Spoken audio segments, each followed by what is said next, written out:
Alô, boa tarde.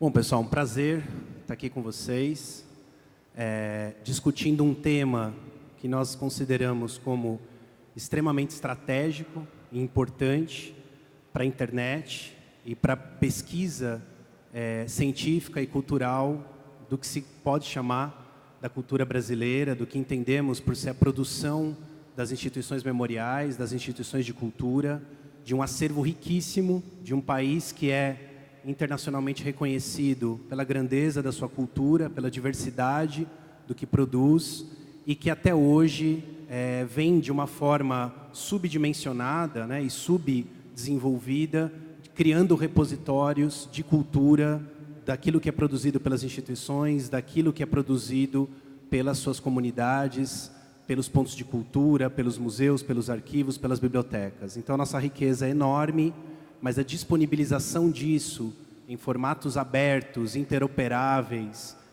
de maneira curada na internet, é algo que a gente ainda tem muito que avançar.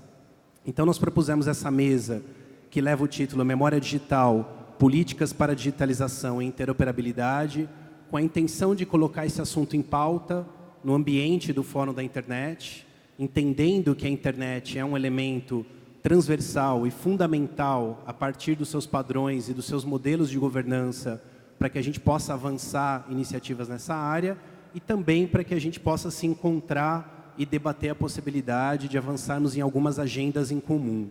Então, eu vou inicialmente apresentar a mesa. Eu sou Dalton Martins, professor da UNB, da Faculdade de Ciência da Informação, no curso de Biblioteconomia, e venho desenvolvendo junto ao Ministério da Cultura, o Instituto Brasileiro de Museus, o projeto Tainacan, já aí desde 2014, na tentativa de criar soluções interoperáveis para repositórios, conectando e interconectando objetos de cultura digital.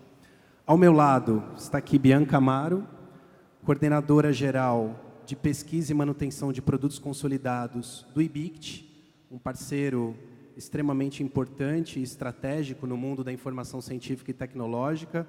Vocês talvez conheçam parte do que a Bianca faz pela Biblioteca Digital de Teses e Dissertações e pelo portal Oasis BR.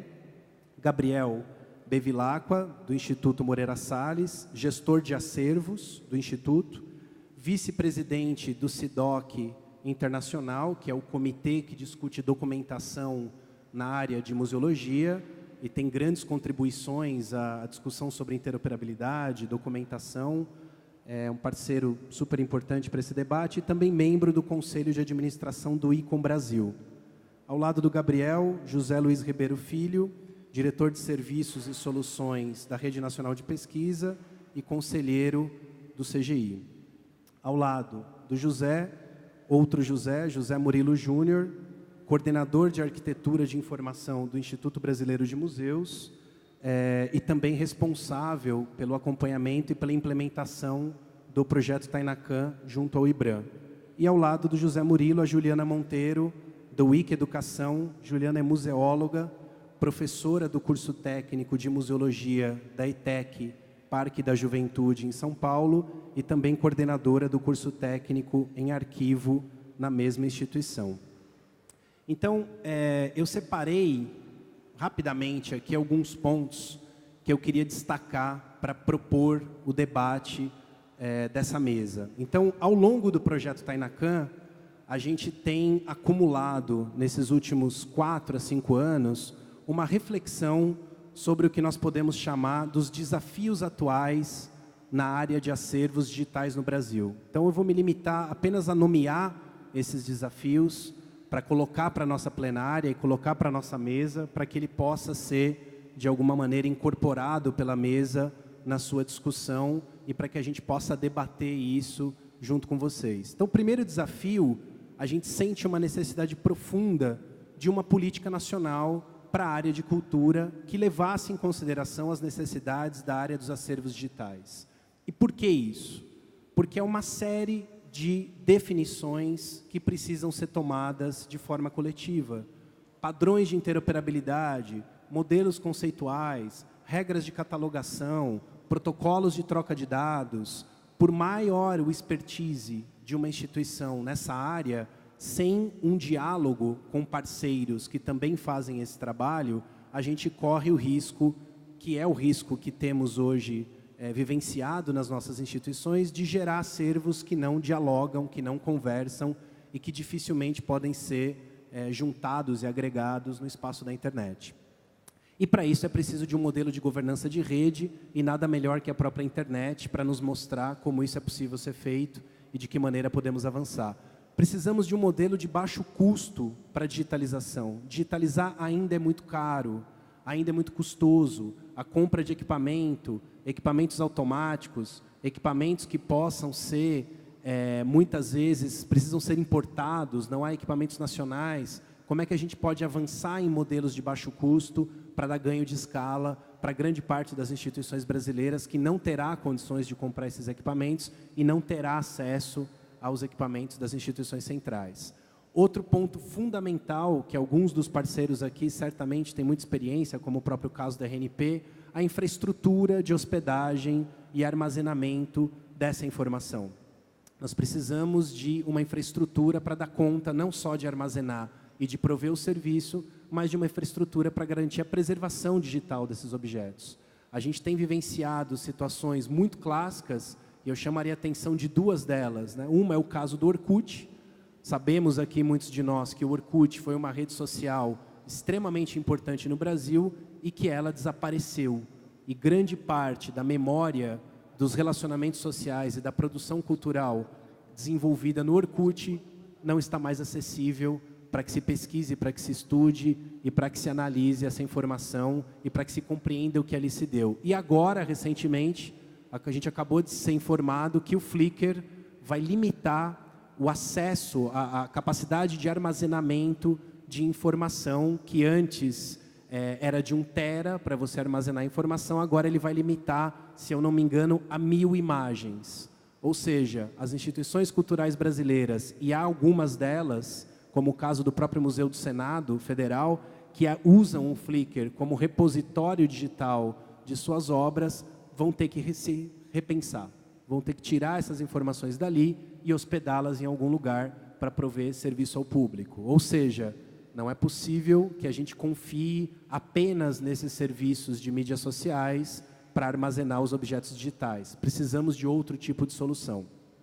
Precisamos de protocolos de compartilhamento. Como os dados são publicados, como a gente utilizaremos o modelo RDF, como os dados podem ser coletados, seguiremos utilizando a IPMH, há outras formas de trabalhar a interoperabilidade dessa informação, há outros padrões semânticos, ontologias, modelos de descrição de dados que podem ser utilizados. Precisamos discutir isso e precisamos ter alguns acordos mínimos de governança que garantam esses padrões. Por fim, há muito a que se avançar no desenvolvimento de conhecimento relacionado à aprendizagem de máquina, inteligência artificial e web semântica a partir dessas grandes bases de dados da cultura brasileira. A possibilidade de desenvolver algoritmos de identificação de imagem em movimento, calibrar algoritmos de redes neurais a partir dessas bases de informações culturais curadas e aprimoradas ao longo de décadas, é uma oportunidade singular para se desenvolver inovação na área de TI no Brasil e para se criar algoritmos que sejam desenvolvidos por nossos pesquisadores, pelas nossas universidades, pelas nossas instituições, a partir dos critérios que a gente entende que são critérios mais importantes de curadoria da informação. E também precisamos avançar na incorporação do usuário, aquele usuário que navega nos repositórios e que pode corrigir um metadado que foi indexado errado, que pode sugerir um novo objeto digital, ou seja, que pode participar numa dinâmica de rede de como a informação pode ser construída, de como a memória pode ser preservada e de como esses acervos podem ser gerados, gerenciados e disponíveis ao público. Ou seja, eu abri aqui um leque de possibilidades, é sem dúvida uma agenda de décadas de trabalho, mas que da nossa experiência com o Projeto Tainacan, com o Ministério da Cultura, junto ao Instituto Brasileiro de Museus, agora junto ao IBICT, a gente vem entendendo como sendo uma agenda que precisa ser enfrentada e que precisa ter ali um caminho tanto do ponto de vista da política, dos modelos técnicos, da pesquisa e do desenvolvimento. Então, eu encerro aqui o meu tempo. Quero passar a palavra, então, para o José Murilo, para que o Murilo possa trazer aqui uma leitura da perspectiva do IBRAM, da perspectiva dele ali como profissional à frente de várias iniciativas nesse sentido. Com você, Murilo.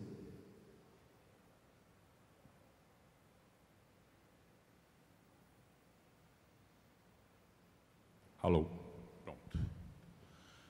Bom, boa tarde a todos. Para mim é uma alegria estar novamente no Fórum da Internet no Brasil, né, evento do Comitê Gestor da Internet. Eu sempre gosto de valorizar esse modelo de governança da internet no Brasil. Acho que ele abre espaço exatamente para que haja essa concertação da sociedade em torno de questões envolvendo a grande rede, né? E acho que aqui é um espaço para a gente realmente formular juntos possibilidades para as políticas digitais. Então, nesse sentido, é muito bom estar falando aqui de memória digital. A gente que, de alguma forma, se especializa nesse tema, a gente percebe que seja talvez uma das dimensões da cultura mais impactadas por essa avalanche, né, da cultura digital. E talvez, assim, paralelamente, um dos temas que tenha menos reflexão, né, a partir da sociedade, das políticas públicas. Vamos tentar aqui chamar um pouco a atenção para esse aspecto, né? Então, podemos passar aí para o próximo slide. Bom, eu estou lá como coordenador de arquitetura da informação do Instituto Brasileiro de Museus, e nós estamos, nesse momento, implementando o projeto Tainacan nos museus brasileiros, né? Então, são 4 museus que estão envolvidos nessa etapa: Museu Histórico Nacional, Museu da República, Museu Villa-Lobos e Museu Arqueológico de Itaipu. Isso é uma situação nova. O projeto em si, no IBRAM, ele vinha de algum tempo, é o chamado acervo em rede, e tinha esse desafio de promover, por meio da internet, o acesso dos cidadãos aos bens culturais preservados nos museus de todo o território nacional. Mas, atualmente, né, somente do nosso universo de 3.000 museus, apenas 10% das instituições estão colocando algumas dessas informações digitalizadas na internet, e ainda assim de uma forma bastante rudimentar. Bem, o que vocês estão vendo aí na tela é uma primeira versão do software da solução tecnológica Tainacan em implementação no Museu Histórico Nacional. Podemos passar. Aqui não está funcionando aqui. Bom, um aspecto que desde 2010, quando no Ministério da Cultura se iniciou a reflexão sobre a questão de memória digital, se viu que, na perspectiva do acesso, a digitalização da cultura promovia uma aproximação dessas várias instituições relacionadas ao campo da memória. Nós estamos falando aí de museus, bibliotecas, arquivos, né, centros culturais, cinematecas, enfim, instituições que passam a ter esse desafio de se digitalizar seus acervos e publicar esses acervos na internet digitalmente. Ficou muito claro, logo no primeiro momento, que a padronização da organização dos dados dessas instituições facilitaria a apresentação dessa informação em modo digital de maneira diversificada, né? Então, ou seja, ficou muito claro desde um primeiro momento que valia a pena uma aproximação desses campos, né? Arquivos, museus, bibliotecas, em nome de uma interoperabilidade digital, né? Isso, a nível internacional, resultou no acrônimo GLAM, né? Acredito que muitos de vocês conheçam, que envolve exatamente G de Gallery, Libraries, Archives e Museums, né?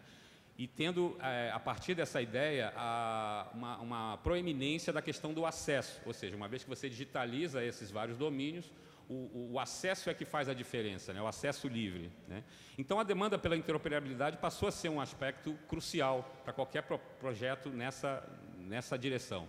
Em 2013, o Ministério da Cultura realizou um edital que tinha esse objetivo exatamente, ou seja, no tema da cultura afro-brasileira, promover arquivos de diferentes formatos, diferentes domínios, diferentes modos de catalogação, mas que ainda assim pudessem manter essa interoperabilidade. Podemos passar.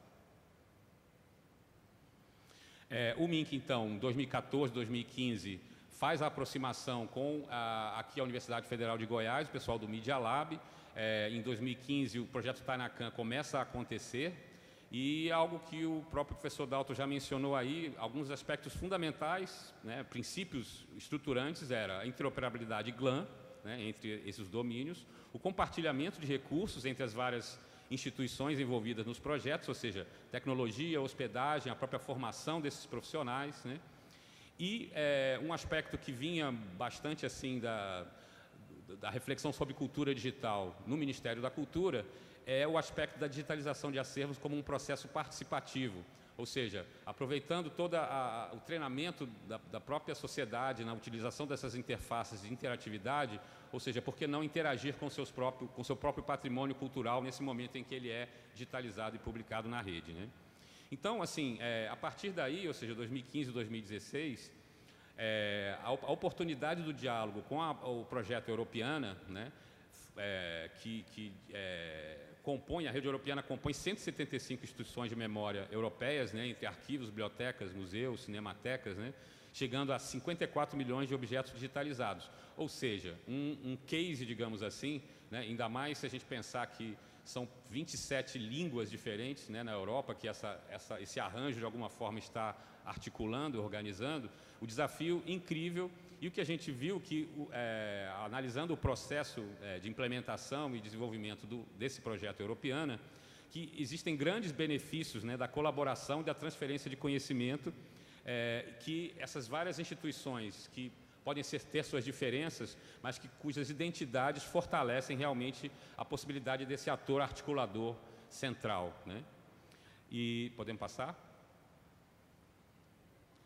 Então, assim, a partir dessa ideia, nós estamos falando da Europeana, mas são algumas iniciativas que estão acontecendo no mundo, né? A gente pode falar do projeto Trove na Austrália, o projeto DPLA nos Estados Unidos, todos eles de alguma forma integrados por essa lógica, né, de interoperabilidade entre esses domínios, e todos eles também vendo que esse papel de integrador, esse papel institucional, digamos, desse meio de campo, cabe exatamente à gestão financeira dessa infraestrutura que será provida para essas instituições, o manejo e a governança da própria tecnologia, né, que a gente, como princípio, coloca como tecnologia open source, que possa ser distribuída entre os vários atores e as várias instituições, né, e a promoção da formação e transferência de conhecimento na rede, né, entre essas várias instituições coligadas, né.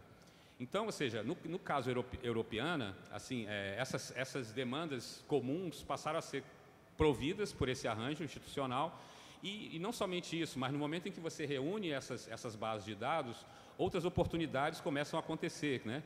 Como, enfim, a gente fala sobre serviços novos que surgem. Pode passar o slide. Serviços que surgem, como, por exemplo, os estudos de medição de impacto, digitalização de acervos, né? A Europeana conseguiu desenvolver uma metodologia que demonstra que o investimento que eles fizeram anualmente de 57 milhões de euros retorna num cenário otimista, não só os 50 milhões investidos, mas também mais 40 milhões de euros, né?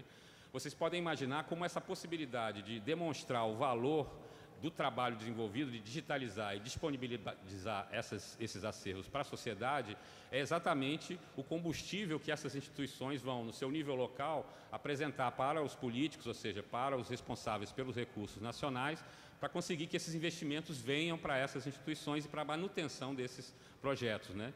Por outro lado, também uma iniciativa da Europeana, o Right Statements, que é uma forma mais sofisticada de interoperabilidade dos direitos autorais, né, dos acervos culturais, ou seja, a possibilidade de uma evolução além do que o Creative Commons hoje está disponibilizando para essas instituições. E isso visto a partir de um ator que está integrando a rede, isso realmente causa um desenvolvimento bastante interessante. O aspecto dos servidores de imagem, né, o protocolo IIF, que é muito interessante, a possibilidade que ele organiza metadados e imagens de uma maneira interessante também, ou seja, mais uma possibilidade que a Europeana entrega para essas instituições. E isso falando também, obviamente, do papel que a Fundação Wikimedia hoje, com vários serviços como o Wikidata, a Wikipédia, enfim, que criam uma estrutura pública para essas possibilidades, né?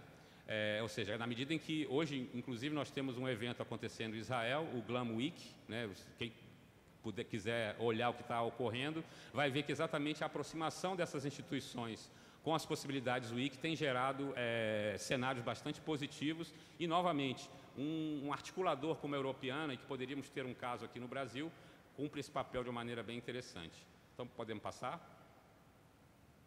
Eu vou passar isso aí, que meu tempo está curto. Enfim, eu chego mais, vou mais para o final, para a última. Pode passar. Pode passar também.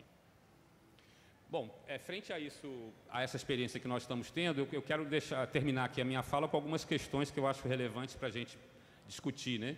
Ou seja, nós estamos lá no Instituto Brasileiro de Museus e a gente realmente percebe que o campo dos museus, ao lidar com a questão do arquivologia e de biblioteconomia, nós temos uma vantagem em pensar a questão dos acervos digitais do patrimônio cultural. E é o que nós estamos fazendo, né? Nesse momento, o IBICT, né, e aqui nós temos a representante que vai nos falar um pouco disso, se posiciona para esse papel de apoiar a implementação do TAINACAN no nível federal, né? Em outra frente, nós temos o BNDES e a RNP também aqui representada, o Zé vai poder talvez falar um pouco mais sobre isso, que se mobilizam para apoiar esse campo. Nós temos o próprio Comitê Gestor da Internet, não podemos deixar de mencionar, né, no papel de governança, de promoção de padrões, inclusive, que nós temos, o nosso movimento é muito fundamentado na questão dos padrões. Pode ser um ator decisivo nessa mobilização, né? E a questão que fica para nós aqui é exatamente essa: qual o modelo institucional capaz de prover interoperabilidade sustentável para o ecossistema das instituições de memória, a gente pode chamar do meio GLAM, né? Integrando essas diversas frentes de atuação. Bom, eu fico ansioso aqui para o nosso debate.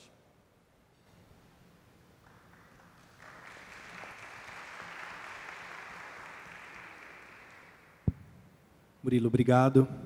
Acho que é super importante ressaltar esse histórico que o Murilo faz, o que ele ressalta da pesquisa, das parcerias internacionais que foram construídas para que a gente pudesse identificar questões importantes em países que já vêm estabelecendo isso.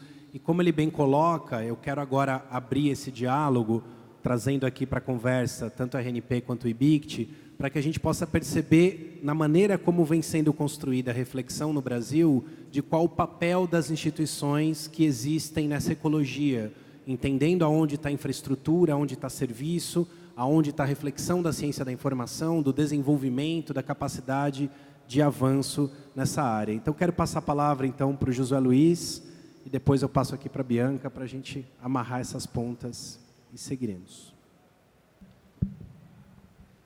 Bom, boa tarde a todos.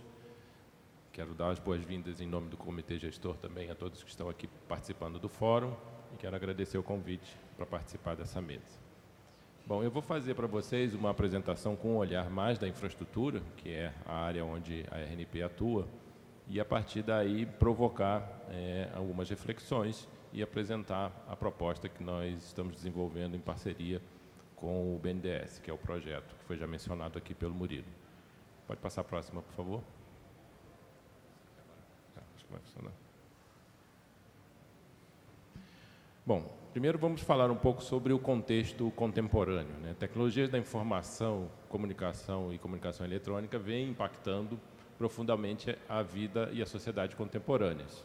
Haja visto todo esse processo que a gente presenciou muito recentemente como resultado das eleições e o impacto das TICs, da internet, sobre esse processo. A vida e suas práticas socioculturais vêm ganhando uma dimensão digital. Hoje, praticamente, tudo pode ser digitalizado. E isso traz para a gente impactos e traz mudanças de paradigmas que ainda estão em transformação.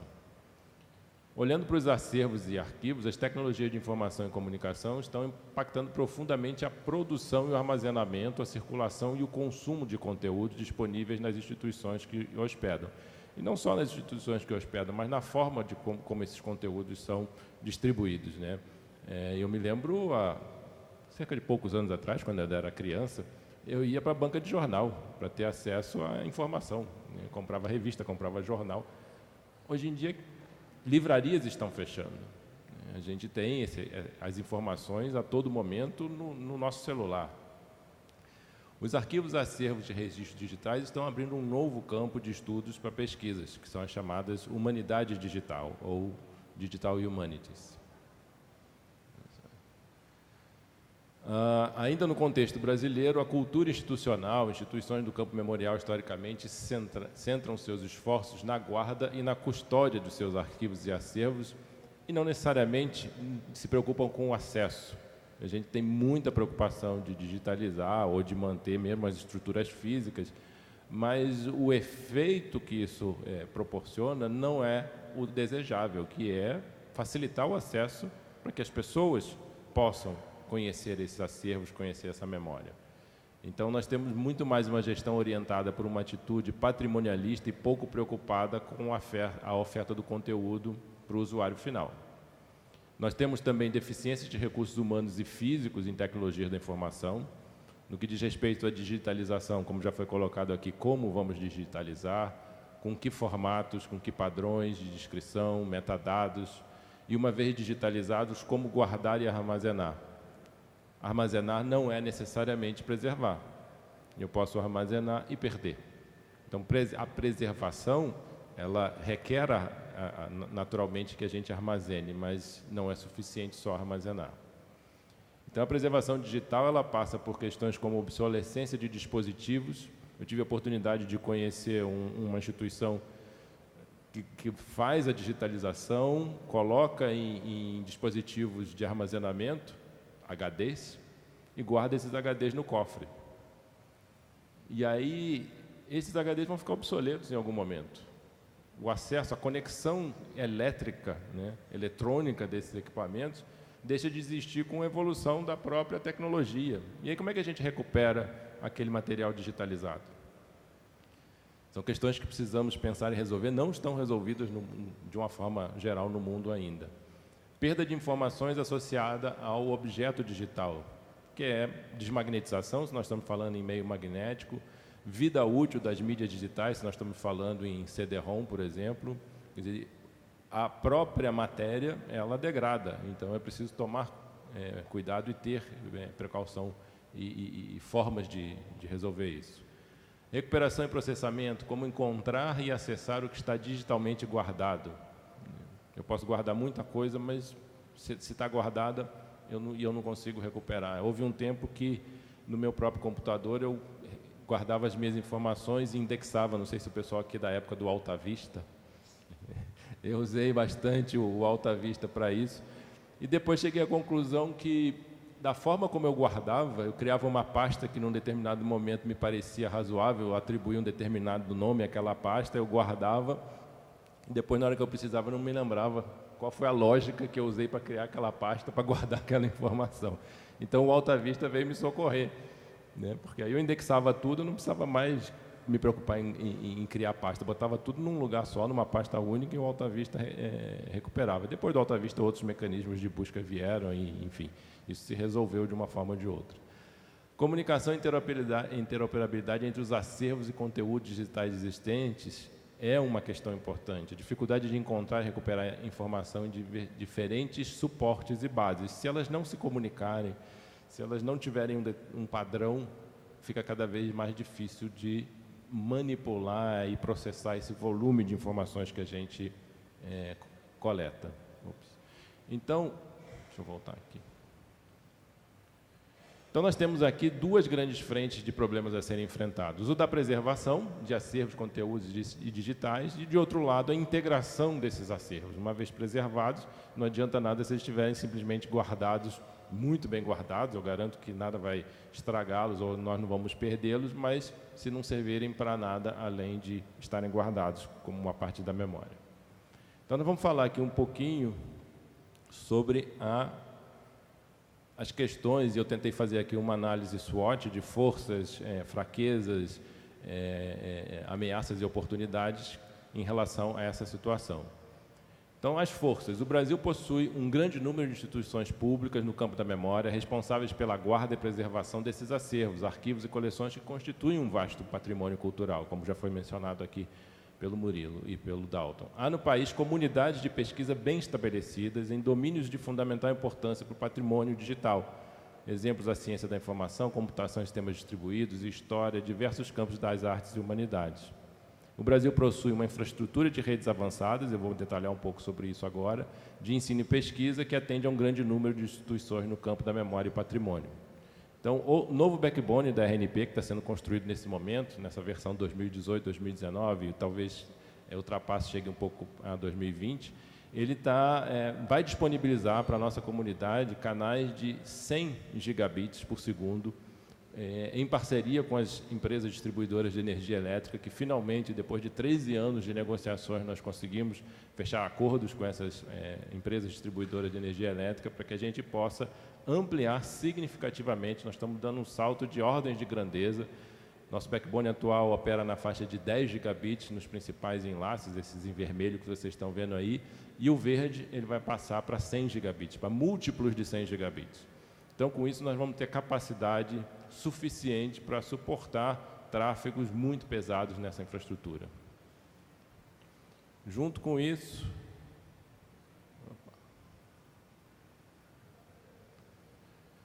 nós temos uma preocupação de promover uma integração fim a fim. Não é chegar mais somente na capital dos estados, como nós fazemos até então, ou nas redes metropolitanas, mas queremos chegar no pesquisador, no aluno, dentro da universidade. Então, precisamos de ter alta capacidade no campus, é um grande desafio.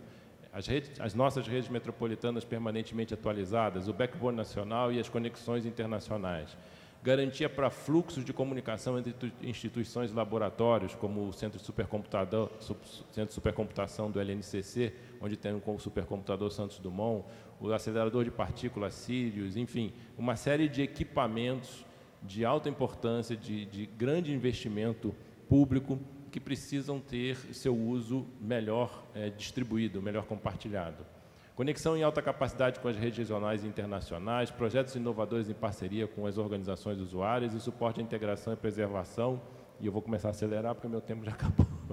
Ampliação de oferta e colaboração baseados em tecnologia de informação.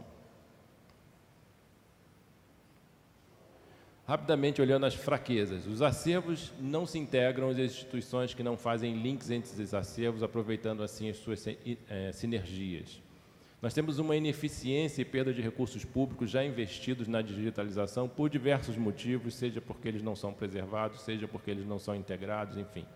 Acervos memoriais com baixa participação na produção de novos produtos e conteúdos culturais, a cadeia produtiva ligada à digitalização e preservação é pouco estruturada e dificuldades para ampliar o acesso aos acervos digitais como já mencionei. Ameaças.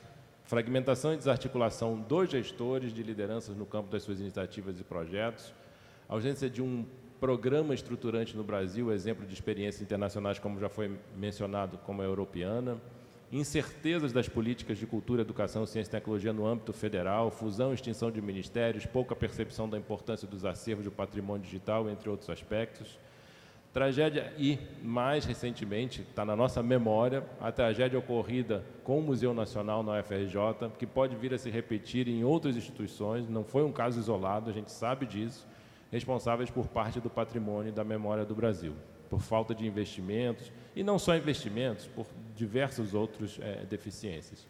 O cenário orçamentário restrito com a emenda constitucional 95 coloca aí um outro problema sério nesse processo, nesse campo dos investimentos. Mas temos oportunidades.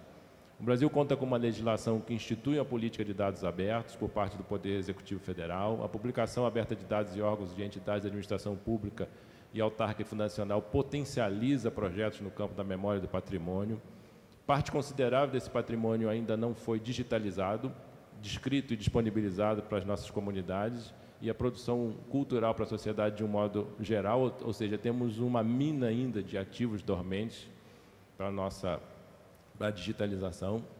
Os serviços em nuvem da RNP prevê a infraestrutura para armazenamento e preservação de acervos digitais, e a Escola Superior de Redes da RNP, também presente em 10 estados, tem como missão estabelecer parcerias para ofertar programas de formação em TIC, o que pode ser um potencializador de capacitação nesse cenário.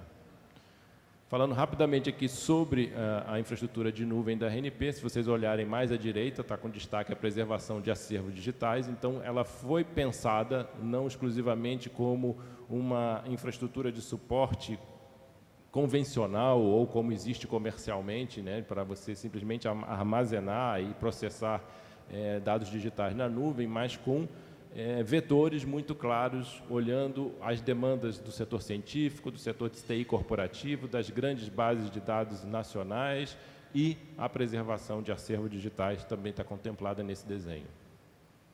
Então, para concluir, nasce disso tudo um projeto piloto em parceria com o BNDES, que visa implementar uma solução num conjunto de instituições memoriais qualificadas para cuidar da preservação e integração de acervos, pesquisa e desenvolvimento em soluções tecnológicas e fomento à releitura e reuso de acervos digitais.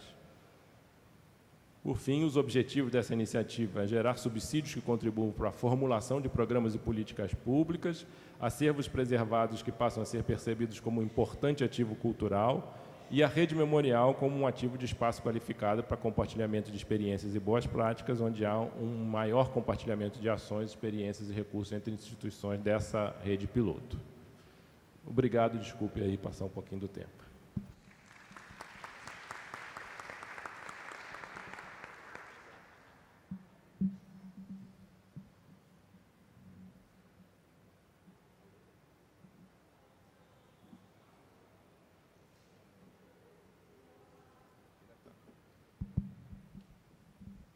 José Luiz, obrigado.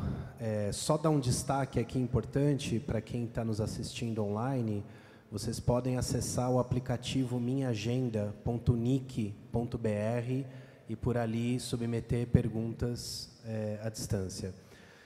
Então, José Luiz, acho que você traz aí uma análise, né, a partir do SWOT, né, desses elementos que você coloca e articula, que dialoga, enfim, de uma maneira bastante central com os desafios que a gente vem encontrando, né, no campo da pesquisa e que nos aponta para as perspectivas de uma agenda em comum. Quer dizer, há elementos aqui que a gente consegue perceber que extrapolam apenas uma única instituição, né? Quer dizer, a gente começa a perceber que há uma necessidade, tanto para que se aproveite as oportunidades, quanto para que se incorpore as forças, né, que são apresentadas aqui nessa análise, para que as instituições estabeleçam um diálogo, o campo da pesquisa, as instituições de memória que detêm os acervos, que fazem a custódia, a RNP, a produção, né, de conhecimento científico e tecnológico nessa área, o conhecimento da ciência da informação. Acho que isso vai ficando claro, né, de uma certa maneira bastante objetiva no nosso debate, o tamanho do problema e como é que a gente precisa começar a pensar a nossa articulação. Então, quero passar a palavra aqui para a Bianca Amaro, que traz aí a perspectiva do IBICT para a gente. Obrigada, Dalton. Primeiramente, eu gostaria realmente de agradecer o convite para estar aqui nessa mesa. Eu acho que a primeira coisa que eu tenho a falar para vocês é que existe uma divisão conceitual, talvez terminológica, menos conceitual do que terminológica, quando a gente faz essa divisão de ciência, ciência, tecnologia, eu até compreendo um pouco mais, mas ciência e cultura. E eu acho que são conceitos que não deveriam ser tratados de uma maneira tão em separado. Bom, primeiro de tudo, eu gostaria de falar para vocês que eu trabalho no IBICT. Muitas pessoas não sabem exatamente o que é o IBICT. O IBICT é o Instituto Brasileiro de Informação em Ciência e Tecnologia. É um instituto do Ministério da Ciência, Tecnologia, Inovações e Comunicações, que pelo jeito vai deixar de ser esse nome imenso e vai voltar a ser Ministério da Ciência e Tecnologia. Mas, enfim, que tudo que foi colocado aqui é um tema comum a todos. E que nós, dentro do Instituto Brasileiro de Informação em Ciência e Tecnologia, temos trabalhado ao longo de quase toda a nossa existência. Qual é a nossa principal função? Tratar do ciclo da informação. Ok, inicialmente voltada para ciência e tecnologia. Entretanto, eu tenho muita dificuldade de fazer essa separação, principalmente quando a gente trabalha com acervos. A organização dos acervos, o tratamento, a interoperabilidade dos acervos e, mais que nada, o acesso a esses acervos é uma questão comum. O objeto pode ser diferente, mas a questão é a mesma. Então, eu acho que a gente tem muita figurinha para tratar e eu acho que um dos pontos altos que a gente teve nos últimos tempos foi essa parceria agora com o projeto Tainacan, dentro do IBICT, porque isso veio consolidar esse aspecto de que a cultura e a ciência, elas convivem em um mesmo ambiente para a organização, a preservação e, principalmente, ao acesso a essa informação que nós temos hoje. Dentro do IBICT, nós temos um projeto que é uma das linhas mestras da instituição, que está relacionando hoje com o conceito de ciência aberta, ele nasceu junto de um conceito relacionado com o acesso aberto à informação científica, que é tudo mais ou menos o que se pretende fazer em relação aos museus, à cultura, à informação cultural, que é você organizar essa informação e você dar acesso a essa informação, você interoperar, você ter condições de fazer junções de objetos digitais para a apresentação por meio de portais. Então, eu acho que a gente tem muita figurinha para tratar e o projeto Tainacan veio para fazer essa alinhavada básica que a gente estava necessitando. Bom, basicamente está baseado, todo esse conceito de ciência aberta está baseado num conceito que é um conceito que, inclusive, dessa vez eu não trouxe slide, porque eu queria conversar com vocês a respeito de democratização da informação. Tudo isso que a gente está falando aqui, de organização e colocar à disposição do público, o acesso ao público, a gente está falando de democratização dessa informação. Essa é a ideia básica que permeia todas as ações relacionadas à ciência aberta. Existem outros dois conceitos que foram colocados aqui, que são conceitos atuais. Eu não diria conceitos modernos, eu diria conceitos contemporâneos, que é o conceito de compartilhamento e o conceito de processos colaborativos. Hoje em dia, não se concebe mais, dado o avanço das TICs, não se concebe mais o desenvolvimento de uma pesquisa, seja uma pesquisa no âmbito cultural, seja uma pesquisa no âmbito científico, sem o compartilhamento dessas informações. A gente sabe que toda pesquisa tem seu início com o levantamento daquilo que já foi feito anteriormente. Logo, isso já começa a ser um processo de compartilhamento. É alguém que conta para você o que já fez, para que você possa dar um passo mais na frente. Basicamente, a ciência aberta está centrada nesse pilar de compartilhamento de processos colaborativos, onde tudo aquilo que eu produzo, eu coloco à disposição. Esse mercantilismo ele vai sendo quebrado pelas próprias tecnologias de informação e pela vontade de compartilhar. Mais do que nada, pela vontade de compartilhar, pela vontade e necessidade de compartilhar informações e dados. Quando o governo lança um grande projeto, plano de dados abertos governamentais, é um passo bem interessante que ele dá nessa direção, porque ele começa a tentar, de uma certa maneira, organizar a casa. A gente tem uma série de informações, a gente sabe disso, todos os órgãos públicos produzem informação, só que os pobres mortais, eles não têm acesso às informações. Temos muito que trabalhar ainda em relação a isso, temos. Um dos aspectos que está sendo trabalhado agora, de uma forma em separado, é essa questão dos acesso aos dados de pesquisa. Dentro daquele pilar básico, que é tudo aquilo que é produzido com recurso público, o resultado deve ser público. Essa não é uma máxima, essa não é uma lógica. Essa não é a forma de pensar hoje dentro da cabeça dos cientistas e nem dentro da cabeça das instituições. Nós, no papel de contribuintes, não temos acesso a tudo aqui, pagamos com nossas contribuições. Mas o governo continua trabalhando com essa lógica que vem sendo quebrada pouco a pouco. E vem sendo quebrada de dentro para fora? Não, de fora para dentro. Ou seja, são os usuários que estão quebrando essa lógica, são os usuários dizendo, eu quero compartilhar. São essas novas redes colaborativas de compartilhamento de informação que fazem com que todo esse discurso de proprietário ele venha por água abaixo. E isso está totalmente relacionado com a organização e acesso àquilo que é produzido em termos de cultura, em termos de ciência. São os acervos, sejam os acervos culturais, sejam os acervos científicos. Hoje em dia, nós temos grandes acervos culturais e temos grandes acervos científicos que, também, por uma questão de problemas de divulgação, a gente não tem acesso. O Dalton falou da Biblioteca Digital Brasileira de Teses e Dissertações. É uma biblioteca que reúne as teses e dissertações defendidas no país. Hoje nós temos essa biblioteca, que ela é mantida pelo IBICT, que coloca à disposição de qualquer pessoa, livre de qualquer tipo de custo, mais de 550 mil teses e dissertações em texto completo. Nós temos também o portal Oasis BR, que reúne 2 milhões de documentos da produção científica brasileira a texto completo. Tenho certeza que, infelizmente, grande parte de vocês não conhecem essas ferramentas, mas já dou essa dica para vocês, que é uma dica bacana. O que a gente faz nesse trabalho?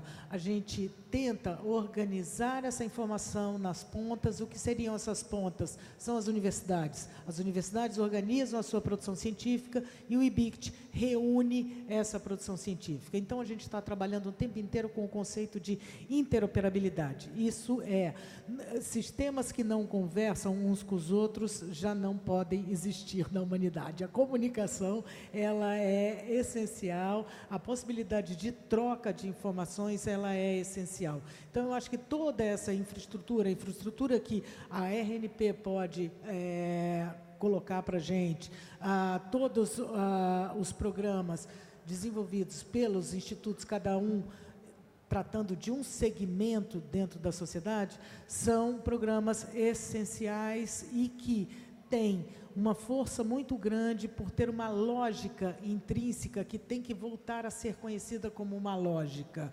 Aquilo que é feito com recursos públicos deve ser público e deve ser reunido da maneira mais interoperável, mais intercambiável possível. Eu acredito que o trabalho que a gente tem a fazer é um trabalho muito grande, é um trabalho que a gente tem uma comunicação, inclusive, talvez muito fácil. Os desafios são muito grandes. São necessárias ainda muitas soluções pessoais. A interoperabilidade pessoal, ela tem que melhorar, assim como a interoperabilidade dos nossos acervos tem que melhorar.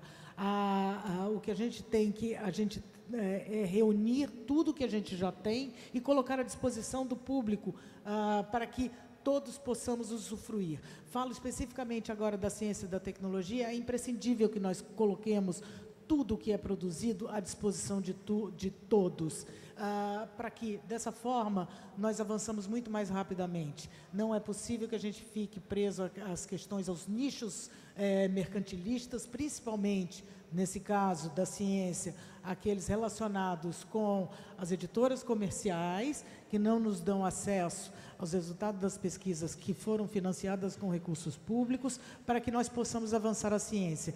Isso tudo é permeado por uma questão muito simples e muito básica, que se chama ciência da informação.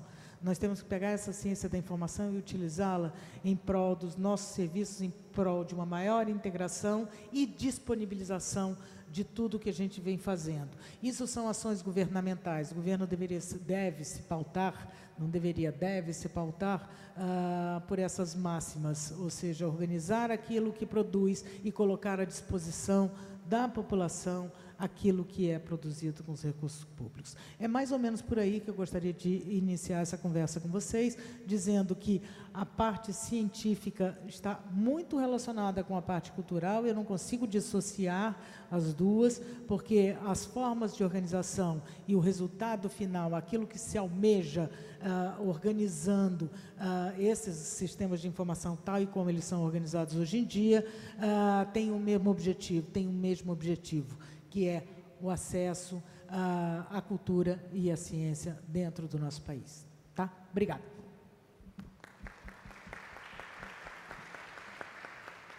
Obrigado, Bianca. Quero ressaltar aqui alguns aspectos da tua fala que eu acho que são extremamente fundamentais para que a gente perceba a importância e o valor disso que está sendo conectado nessa aproximação do conceito de ciência aberta para a ideia de cultura aberta e como uma coisa dialoga com a outra e como há sobreposições enormes em relação a isso. Só um exemplo para a gente pensar isso juntos aqui. Nós temos hoje no Brasil, falando em termos de universidades federais, em torno de 63 universidades. Cada uma dessas universidades possui uma biblioteca central que recebe o depósito dos trabalhos das dissertações de mestrado, das teses de doutorados produzidas nessas universidades. Imaginem vocês se um usuário, um pesquisador, que quisesse saber o que se estuda sobre neurociência no Brasil, tivesse que entrar em 63 sites diferentes para descobrir o que é que foi produzido sobre esse tema. Isso se tornaria inviável, primeiro, pela dificuldade de descobrir o link dos 63 sites e, segundo, pelo trabalho de unificar essa informação de próprio punho. Então, quando a Bianca fala da BDTD, ela está dizendo de um projeto de sucesso que cria uma rede entre as bibliotecas dessas universidades e dá um ponto de acesso unificado. Eu não preciso mais ir em 63 links, eu vou em um só e lá eu consigo ter uma noção de tudo que está acontecendo em relação à produção científica de teses e dissertações do Brasil. É nessa direção que a gente está tentando impulsionar a perspectiva da cultura, para que tenhamos um único ponto de acesso, um único endereço na internet que eu consiga ver o acervo dos museus, dos arquivos, das bibliotecas, cruzar dados e gerar oportunidades infinitas, né, e impensáveis do que pode ser feito com essa informação. Então, acho que o IBICT se torna aí um espaço privilegiado para que se possa formular, a partir dos aprendizados dessa iniciativa, como isso se daria incorporando cultura aberta na perspectiva de ciência aberta. Bom, vamos avançar um pouco mais aqui. Quero passar para o Gabriel, do Instituto Moreira Salles, para que ele possa trazer a contribuição para a gente, da perspectiva deles. Obrigado, Dalton. É um prazer estar aqui. Boa tarde a todos. É um prazer estar nessa mesa com tanta gente bacana, porque eu já troquei e aprendi bastante. Colega de longa data, como a Juliana. E estar aqui com vocês para aprender mais um pouco. Bom, eu dividi minha fala em 2 momentos diferentes. Espero que dê tempo de passar por eles, senão vou avançar rapidamente no final e depois a gente tenta retomar no diálogo, se não der tempo. A primeira questão que eu queria tratar é justamente da importância das ferramentas de tecnologia e da tecnologia da informação para a preservação e documentação de acervos. A gente, às vezes, faz algumas exceções um pouco meio óbvias em relação a isso, mas, até dada a tragédia do Museu Nacional, fica cada vez mais claro para a gente que essas coisas estão muito ligadas e devem ser sempre tratadas em conjunto, né? Não há mais uma antítese entre preservação e difusão de acervos, né? A gente não pode colocar essas coisas em bases separadas, elas devem estar sempre articuladas, né? E a gente viu isso bem na tragédia do Museu Nacional. A gente não tinha qualquer inventário publicado online, qualquer catálogo. Isso aumenta a perda que a gente teve e dificulta as chances de resgate, né? Então, quanto mais informação a gente tiver publicada sobre as coleções e para mais pessoas, mais benéfico é para a preservação e para o conhecimento dessas coleções, né? Entrando nessas questões especificamente, eu diria até que a gente tem que mudar um pouco a perspectiva. E essa questão da publicação online dos inventários e catálogos deve ser obrigatória. A gente não está falando mais que é uma opção do museu fazer ou não. Isso deve ser obrigatório. E o museu que não tem isso está errado, né? Isso deve ser prioridade, né? Depois, um pouquinho mais para frente, eu vou falar da questão da prioridade, que é uma grande dificuldade para todas as instituições. Mas essa deve ser uma das grandes prioridades, publicar as informações que a gente tem sobre as coleções. Por isso é uma questão não só de difundir o conhecimento que a gente guarda, mas de preservar também, né? E com isso a gente ressalta sempre a questão da importância da documentação e do registro das informações dessas coleções, né? A documentação, o que a gente fala é basicamente isso, né? O registro e gestão da informação sobre as coleções. Então, isso é uma atividade crucial dos museus, mas como uma atividade muito escondida por baixo por trás das cortinas, não é algo que chama a atenção do público. É muito difícil a gente competir com atividades como exposição, como programação de eventos.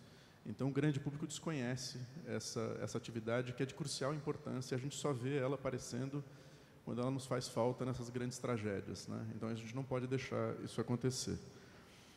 E, para não falar só de problema, eu vou falar um pouquinho de algumas iniciativas mais recentes que apontam para a gente um pouco alguns caminhos interessantes também, né? Eu não sei se todo mundo aqui já ouviu falar no Escudo Azul. O Escudo Azul, ou Blue Shield, é o equivalente da Cruz Vermelha para o patrimônio cultural. É uma organização internacional de voluntários que o objetivo é dar suporte e assistência para instituições de memória, de acervo e de patrimônio cultural em situação de risco, né? Esse grupo já existiu no Brasil e agora a gente está fazendo um movimento para reestruturar esse grupo. Infelizmente, só depois da nossa grande tragédia do Museu Nacional, mas isso deve estar acontecendo em breve. A gente vai ter uma reunião dia 8, agora em São Paulo, para tratar disso. Então, essa é uma notícia importante. A gente vai voltar a ter um grupo de profissionais, voluntários, que vai estar pronto para reagir quando a gente precisar de apoio no caso de um desastre, né? E uma coisa interessante, do ponto de vista dos acervos digitais, que é uma proposta que a gente gostaria de fazer para esse grupo que vai voltar a funcionar, é que a questão da preservação digital e da importância dessas ferramentas digitais de informação dos acervos seja tratada dentro dessa situação, né, como diretrizes de preparo e de planejamento para essas situações de risco, né, porque a gente viu agora, eu estou participando, ajudando um pouco o pessoal do Museu Nacional, por conta da minha participação no conselho do ICOM, e a gente vê o quão difícil é isso, né? Eu não estou falando especificamente do caso do Museu Nacional, posso falar com tranquilidade de qualquer instituição museológica brasileira, todas vão ter dificuldades em relação aos seus sistemas de informação, a forma como eles publicam e a quantidade e a proporção do que está publicado, que é uma informação crucial. Apareceu aqui na fala do Murilo, a proporção é absolutamente ridícula. A gente deve ter muito, muito pouco disponível do que a gente possui de fato nessas instituições, né? Isso é um grande problema. Então, a proposta é que a gente trate também nessa questão do escudo azul e nessa organização de voluntários, dessa estratégia para pensar os recursos digitais como recursos para o resgate dessas coleções, né? E a gente está falando também, né, lembrando que a gente está falando de vários documentos nucleares aqui que aparecem com diferentes conceitos, mas que precisam ser sempre tratados nessa perspectiva, né? Então, a gente está falando de bancos de dados, inventários, catálogos em vários formatos, né? Metadados dos acervos que estão espalhados nessas ferramentas, representantes digitais dos acervos, que às vezes são tratados separadamente, mas são fundamentais também para esse tipo de resgate. Então, é importante articular isso, né? Uma das questões complicadas que a gente tem que lidar é justamente essa ausência de uma política de acervos. Eu estou falando em geral aqui para todas as instituições, né? Não estou falando de uma especificamente. Isso faz com que a gente tenha muita dificuldade de definir prioridade, né? Então, muitas vezes, o problema é a falta de investimento, mas muitas vezes é um investimento mal feito e mal alocado, né? O que é um grande problema, porque se você investe mal, a chance de você conseguir um novo recurso para investir também é cada vez menor, né? Eu estou na dúvida qual que é o meu tempo aqui. Você está marcando, Dalton? Então, o que já correu, tá. Estava assustado que estava dando 1 minuto aqui, gente. Então, reiterando, gostaria de recolocar com bastante força essa importância do inventário, que é esse instrumento básico de controle que ajuda a gente a entender o que um museu tem no seu acervo, que é um instrumento, infelizmente, muito raro nas instituições, né? São pouquíssimos os museus brasileiros que têm inventários sólidos, né? Que a gente possa dizer, essa instituição ela sabe o que ela tem. E não é uma coisa, um problema qualquer, né? Como a gente está falando de acervos aqui o tempo todo, a instituição saber o que ela tem, o que ela guarda, é o primeiro passo para poder fazer todas essas coisas que a gente está falando em articular aqui, né? Então, é preciso retomar isso como um parâmetro central do museu, uma atividade básica e obrigatória, né? Para não falar só de desgraça também, uma outra notícia boa, o CIDOC, que é esse comitê de documentação do ICOM que eu participo, acabou de criar um novo grupo de trabalho dedicado à estratégia digital em museus, em instituições de memória, né? E foi bastante interessante a proposição, porque ela justamente propõe uma articulação entre todo esse uso e essa dependência que a gente tem da tecnologia hoje, de uma forma integrada, pensada dentro de um planejamento de política, né, razoável dentro da instituição. Um dos problemas que a gente tem, como eu falei para vocês, de falta de planejamento, é que isso não está articulado. O museu investe em tecnologia em várias áreas, mas sem entender o que é um investimento em tecnologia como um todo, né? Então, esse grupo, a proposta é que ele ajude a gente a pensar isso, como é que a gente lida ou enxerga a tecnologia atuando no museu nessas várias vertentes, e crie melhores políticas e melhores modelos de investimento para isso, né? Então, vocês podem entrar no site do CIDOC, vai estar disponível em breve lá para participar desse grupo, né? Para fechar essa primeira parte da reflexão, que era sobre a importância da tecnologia da informação nos museus, eu só queria falar que essa articulação em torno da publicação digital dos acervos, ela é de suma importância, né? A gente não pode nunca esquecer disso, né? Principalmente no momento que a gente está lidando agora com uma certa fragilidade do modelo do Estado laico, que a gente achou que era uma coisa que estava aí para ficar. Nosso Estado de Direito está em momentos um pouco movediços, então a publicação dos acervos e a publicação massiva desses acervos, a gente tem que lembrar sempre que isso é o lastro não só da nossa ciência, da nossa cultura, mas da nossa cidadania e democracia também. Então isso está... as coisas parecem não estar conectadas, mas no fundo elas estão todas, né?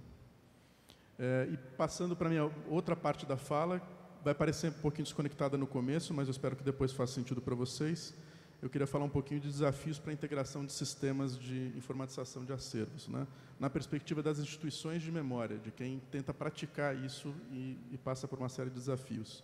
Eu elenquei aqui para vocês 11 desafios e 5 possíveis soluções. Ainda tem uma certa desproporção aí. Ainda tenho muito mais perguntas do que respostas, né? Mas é para isso que a gente está aqui.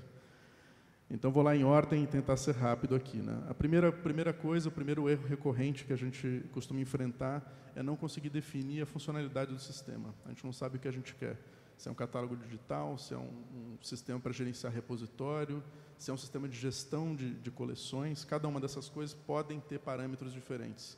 Então, é importante que a gente saiba disso. Eu já passei por vários projetos e digo com muita tranquilidade para vocês, porque já cometi vários desses erros.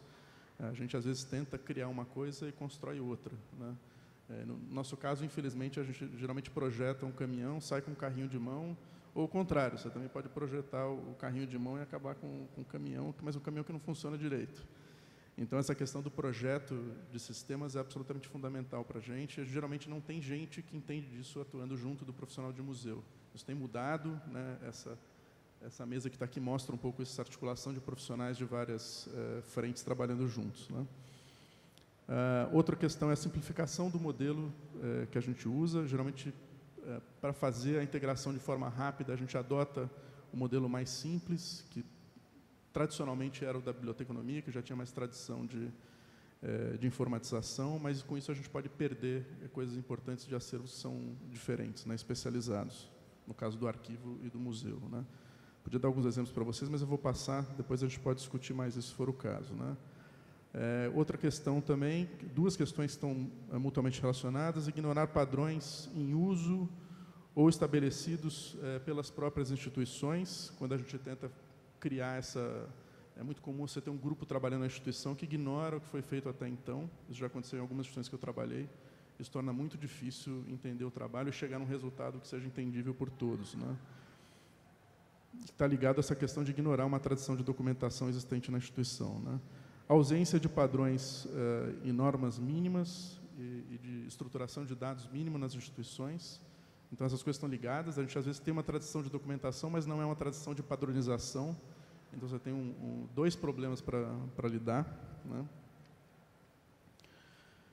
A ausência de modelos integrados de referência. Então, a gente não tem muita coisa na literatura técnica e nem modelos consolidados que a gente possa se apoiar com tranquilidade.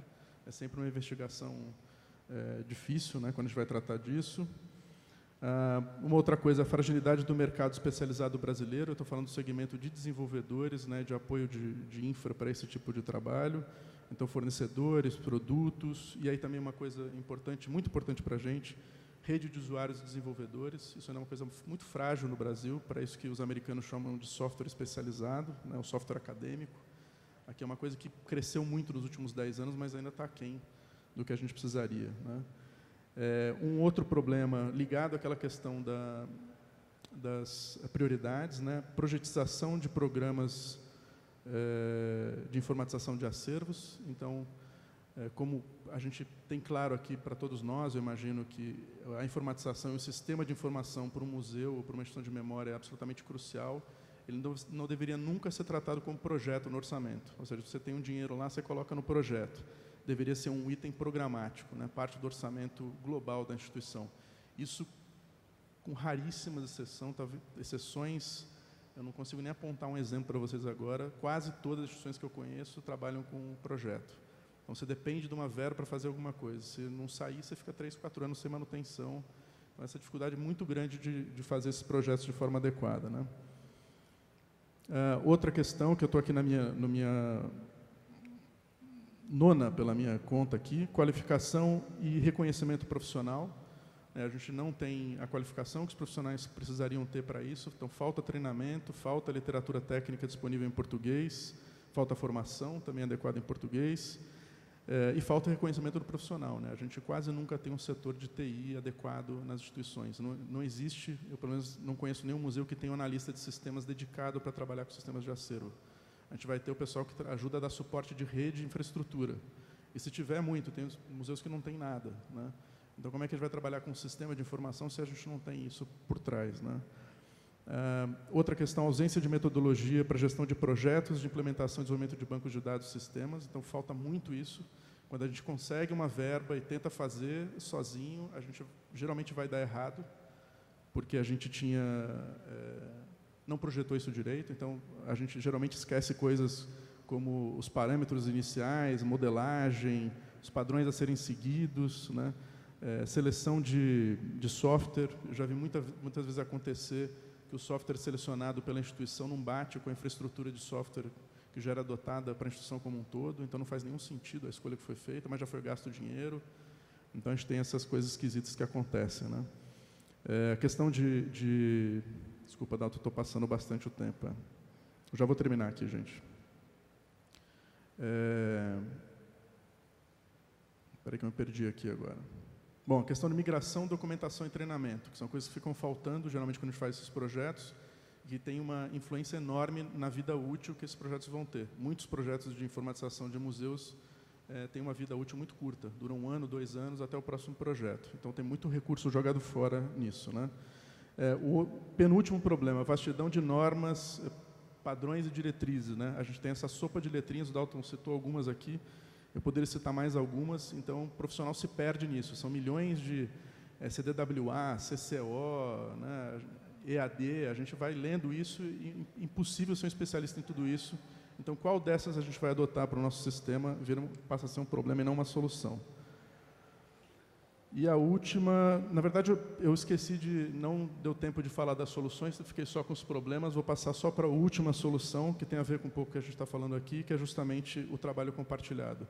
Fazer sozinho não dá certo, então a gente precisa compartilhar os erros e compartilhar a criação e a solução de problemas. Não adianta fazer sozinho, que o resultado vai ser sempre esse, vai ser sempre muito difícil. Então, desculpa tomar o tempo, obrigado, gente.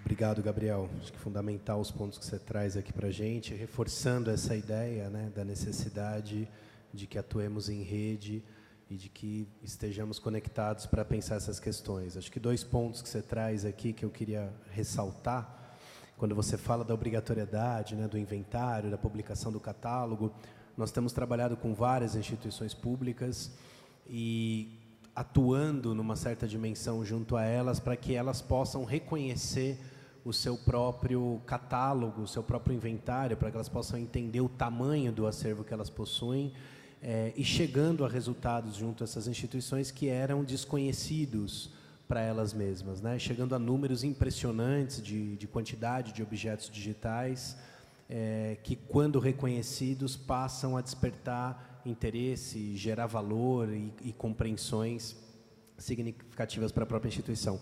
Só um dado importante, né, acho que reforçando o que você diz, mas que coloca uma dimensão para a gente pensar, em um estudo da Unesco de 2016, com 15 países, o estudo aponta que o Brasil, que faz parte desse grupo de 15 países, é o país que está mais... tem o menor índice de instituições que utiliza padrão de metadados unificado.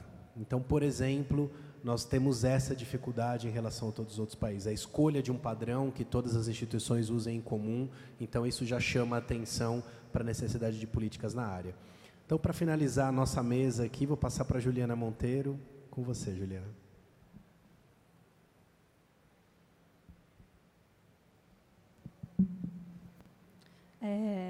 Boa tarde a todos e a todas. Eu agradeço muito o convite e a oportunidade de estar participando aqui desse fórum. É a primeira vez que eu participo, então, para mim, é é uma dupla oportunidade de conhecer o fórum e de poder falar um pouco do trabalho que eu venho realizando.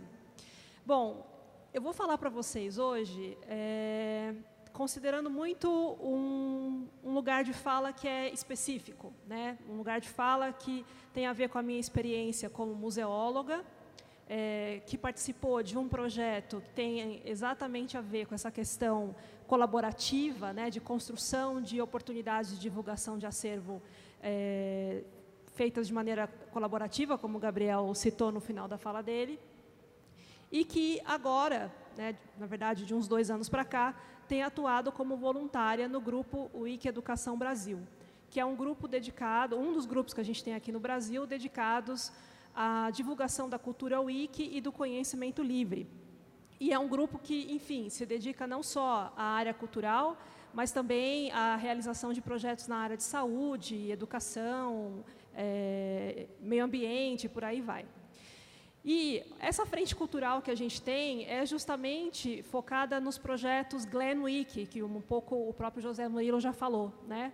E o que são esses projetos? São projetos que unificam, de um lado, os conhecimentos e os acervos produzidos pelas instituições culturais, que ficam debaixo desse grande guarda-chuva chamado GLAM, né? Então, é uma reunião de arquivos, bibliotecas, museus, centros culturais, centros de documentação, etc., unindo a tudo isso a comunidade Wikimedia e os projetos Wikimedia, né? Que tem todo um universo aí de especificidades, de regras próprias e de voluntários que se interessam em melhorar esse conteúdo que pode ficar disponível a uma grande quantidade de pessoas interessadas em visualizá-los, né?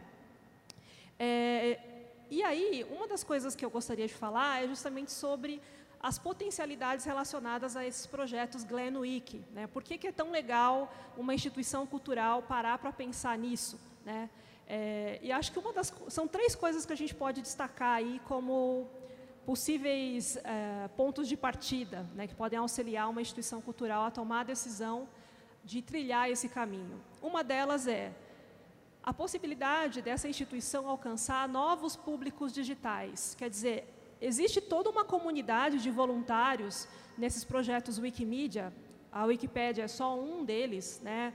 O José Murilo falou também do Wikidata, a gente também tem o Wikimedia Commons, enfim, tem uma diversidade de wikis aí da vida que eu não vou ficar aqui descrevendo para vocês, mas que esses são voluntários que são pessoas altamente engajadas, né, justamente por serem voluntárias desses projetos e que poderiam muito bem se interessar nessa atividade de divulgação dos acervos. Então, são novos públicos potenciais que poderiam ser chamados, né, convidados a participar dessa tarefa, dessas atividades que as instituições culturais podem realizar por meio de projetos Glen Wiki.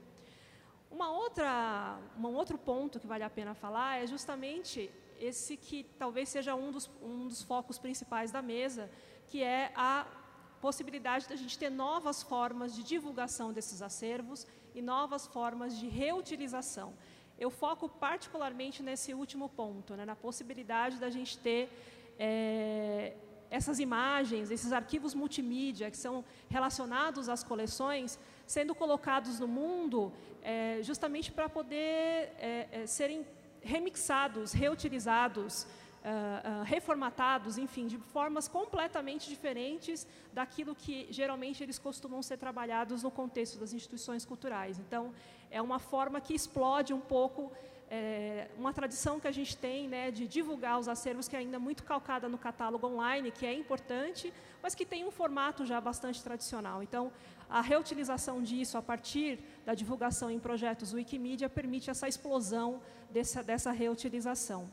E uma outra potencialidade relacionada aos projetos Glen Wiki é justamente que eles têm relativamente um baixo custo de implantação, né? Então, você não precisa de grandes recursos, de grandes orçamentos destinados à sua execução, né? Justamente pelo fato de que são projetos que juntam esforços, né? Tanto, por um lado, como eu já falei, das instituições e, do outro lado, dessa comunidade muito grande de voluntários associadas aos projetos Wikimedia, como a Wikipédia. Então, esses são, que eu imagino aí que a gente pode citar como 3 de 3 potencialidades que a gente poderia enxergar nesses projetos GLENUIC, sendo que tem muitas outras coisas que a gente poderia citar.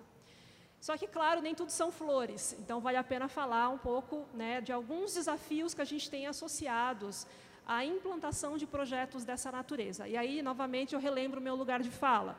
Eu falo tanto do ponto de vista de alguém que já passou por um projeto GLENUIC dentro de uma instituição cultural, como hoje também de uma pessoa que bate na porta das instituições culturais e tenta conversar com seus colegas de área para que as suas instituições realizem projetos dessa natureza. Acho que um grande desafio que a gente tem ainda é muito calcado na parte jurídica. Nós temos grandes entraves jurídicos ou, na verdade, uma grande insegurança jurídica em relação à divulgação das nossas coleções, porque muitas vezes as instituições não sabem, né, talvez por ausência de inventário, ausência de uma sistematização de ações de documentação, o que está em domínio público, o que pode ser liberado, o que não pode ser liberado de jeito nenhum. Então, os entraves jurídicos, de fato, consistem num desafio bastante significativo, acho que para qualquer instituição de memória aqui no Brasil. Acho que uma segunda questão que é importante falar, eu acho que é um desafio que também tem a ver com um pouco do que cada uma das pessoas aqui nessa mesa já citou, e que para mim é um desafio ainda mais importante, porque ele é um desafio de fundo, não é uma questão jurídica que a gente consegue pôr na mesa de uma maneira um pouco mais objetiva e chamar pessoas para discutir e questionar e propor coisas novas, mas que demanda talvez um pouco mais de tempo, de amadurecimento, é justamente a mudança de paradigma. O que isso quer dizer? Toda vez que a gente começa um projeto dessa natureza, né, e várias vezes eu já ouvi essa fala, as instituições, muitas vezes, elas têm medo de perder o controle sobre a qualidade da informação, medo de perder o controle sobre os acervos que elas estão disponibilizando. Claro que isso não é uma regra geral, mas é uma fala que a gente escuta de muitas pessoas, né, de muitos profissionais. E esses projetos vêm justamente para propor, como eu falei, uma forma muito mais democrática de você acessar essas coleções e de você construir o conhecimento com pessoas que não são necessariamente especialistas na área temática da instituição cultural. E isso, para mim, é uma mudança de paradigma fundamental, porque a gente está falando de um outro papel para os especialistas, de um outro papel para curadores, pesquisadores de museus, arquivos e bibliotecas, e que, na verdade, implica, de uma certa forma, da gente reaprender a construir esse conhecimento e a produzir esse conteúdo, visando uma coisa que para a gente parece tão óbvia, mas que no fundo às vezes não é, que é a questão do acesso, desse acesso amplo, livre e restrito, que deveria ser a base concreta da atuação de todas as nossas instituições culturais aqui no nosso país.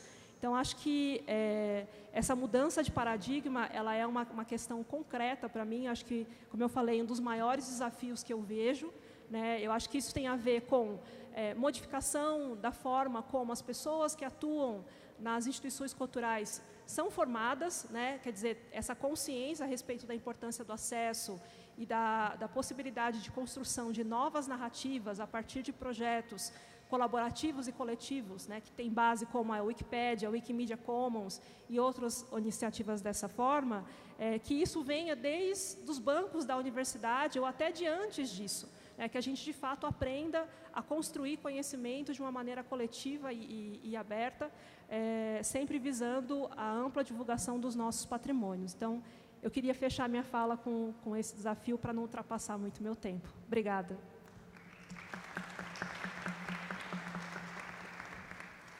Juliana, obrigado.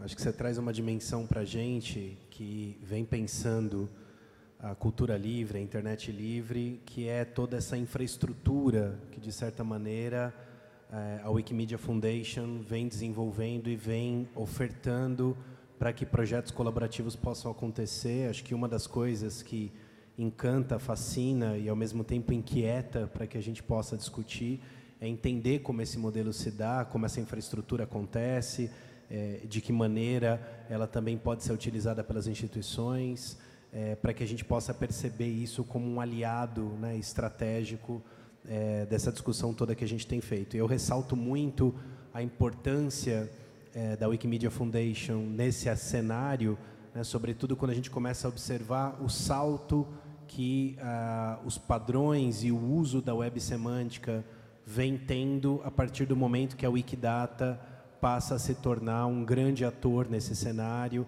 e fornecer uma quantidade de informações da maneira como fornece e do modo como permite a interoperabilidade e a agregação de vários sistemas de indexação de bases de dados, de bibliotecas, arquivos, museus, e entre tantos outros padrões que a gente possa mencionar. Então, acho que é uma dimensão extremamente importante para a gente incorporar.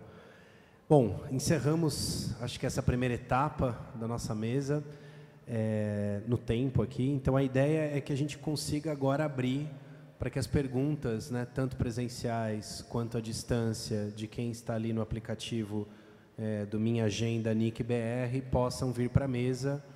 Então, não sei se os colegas ali querem abrir para as perguntas e, então, deixar aqui para os colegas da mesa para a gente poder responder. Nós temos 3 perguntas aqui que chegaram por meio da internet. Eu sugiro, não sei quantas pessoas vão querer fazer presencialmente, mas talvez a gente intercalar, talvez uma presencial, uma remota, e vai tocando. Vamos lá. Tá? Boa tarde. Eu gostaria de perguntar sobre, com a tragédia no projeto com a tragédia no Museu Nacional, houve alguma mudança no projeto Tainacan? Obrigado. Acho que a pergunta é para o José Murilo, né? Uma das perguntas que chegaram aqui por meio da internet é a seguinte, ela foi feita pelo Vinícius Almeida, direcionada para o Dalton. O Vinícius gostaria de saber se o uso de Machine Learning para melhorar os sistemas de recuperação do IBCT e outras plataformas que usam linguagens controladas ou não e operadores lógicos. O uso dessas novas tecnologias é viável?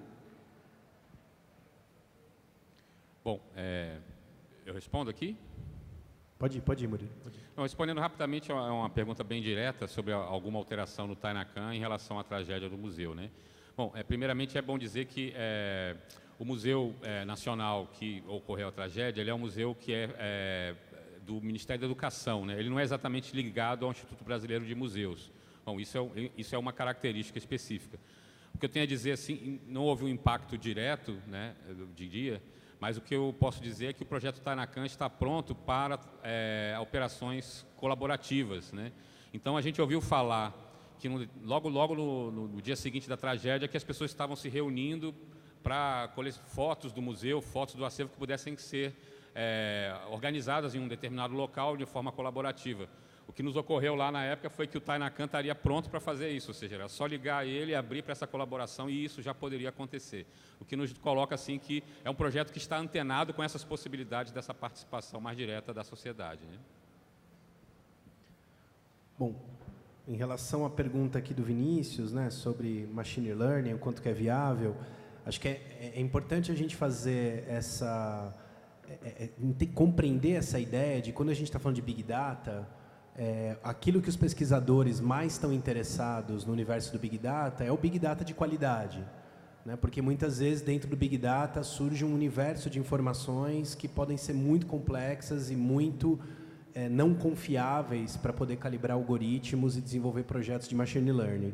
Então, quando a gente começa a trabalhar informações que são curadas com padrões semânticos bem determinados e a partir de modelos que interoperam, a gente começa a ter um universo de dados, a gente começa a ter um Big Data que tem uma capacidade semântica muito mais interessante para o desenvolvimento desses algoritmos, para o treino desses algoritmos de aprendizagem de máquina. A gente tem vários experimentos disso e vários projetos muito consolidados, tanto os colegas da Europeana vêm fazendo isso, em cima dos acervos, existem muitos usos comerciais disso, né? Quem está antenado aí nas APIs do Google, a API de reconhecimento de imagem, a API de reconhecimento de objetos em vídeo do próprio Google, que infelizmente isso tudo é um conhecimento patenteado e não aberto, a gente não conhece esses algoritmos, não sabe como eles funcionam, mas eles são treinados em cima dos acervos do YouTube, do Google Imagens e de todas as bases de dados que o próprio Google produz. Então, o que nos falta, de certa maneira, para que a gente possa avançar de uma maneira muito consistente, é termos bases de dados grandes, em escala, representativas, diversas e curadas, para que isso possa ser utilizado para treino de algoritmos e, sem dúvida, dar um grande salto na produção de conhecimento e ciência nesse sentido. Então, acho que sim, é viável e necessário nessa perspectiva, inclusive, de ciência aberta, né, que a gente estava discutindo aqui na mesa. Vamos lá, próximas. Boa tarde, meu nome é Laura, eu vim pelo Youth Forum aqui do CGI, sou da UFJF, lá de Juiz de Fora, e a minha pergunta é mais direcionada para a Bianca. Eu gostei muito da sua fala sobre a questão da ciência aberta, da divulgação de resultados de pesquisas que são financiadas por recursos públicos, e aí eu fiquei pensando sobre essa questão que o Marco Legal da Ciência, Tecnologia e Inovação trouxe, né, que foi promulgado recentemente, dessa possibilidade de que empresas tenham, por exemplo, propriedade intelectual de produtos que são desenvolvidos com recursos públicos dentro de universidades, né? E aí eu queria saber a sua opinião, assim, né, se esse permeio das empresas dentro das universidades pode afetar a questão do acesso à informação dentro, em relação às pesquisas, especificamente. Se pode afetar? Sim, pode afetar sim, mas eu acho que a busca do equilíbrio. É muito importante que as empresas estejam dentro das universidades também, porque são um impulso para a atividade de inovação, muitas vezes. Mas tudo está na questão do encontro do equilíbrio, de você balancear as coisas. Porque, afinal de contas, existe uma parte que é o Estado, porque mantém a universidade, e a outra parte é a universidade que coloca recursos para o desenvolvimento das pesquisas. Sim, impacta sim, mas cada vez mais existe uma negociação que é mais favorável à coisa pública do que à coisa privada. Não digo para você, as empresas têm que continuar existindo, isso é ponto pacífico. E as empresas privadas, elas visam lucro. Elas não são, infelizmente, todas filantrópicas. Então, elas sim, tem que ter, é um trabalho na hora de você negociar que percentual ficará daquela pesquisa financiada com parte de recursos públicos e parte de recursos privados. Tudo isso toda essa relação é uma relação de negociação.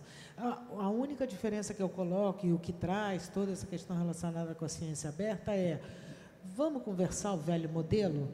Esse velho modelo, ele já não nos cabe.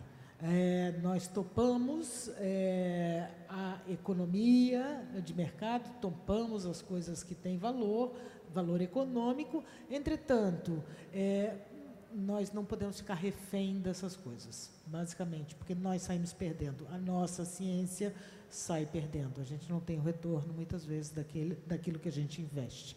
Mas é mais ou menos isso. É uma nova discussão, são novos contratos que são discutidos hoje em dia de uma maneira diferente.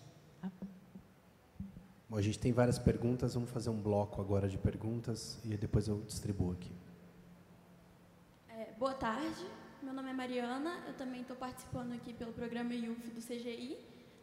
Eu faço Direito na UFMG e na faculdade eu participei de um projeto de extensão que tinha por objetivo criar um acervo virtual das obras raras, lá na Faculdade de Direito. Só que o nosso maior problema foi conseguir pessoas para poder estar lá ajudando no projeto. E todo mundo aqui falou de colaboração. Então, eu queria saber como articular as pessoas que, a princípio, não têm relação com a área, a estarem ajudando, assim, no projeto. Você pergunta para alguém específico? Não, geral. Ok. Mais uma? Boa tarde. Tiago Novaes, Universidade Federal Fluminense. Queria muito parabenizar a mesa pela iniciativa da organização, de fazer, as apresentações foram excelentes.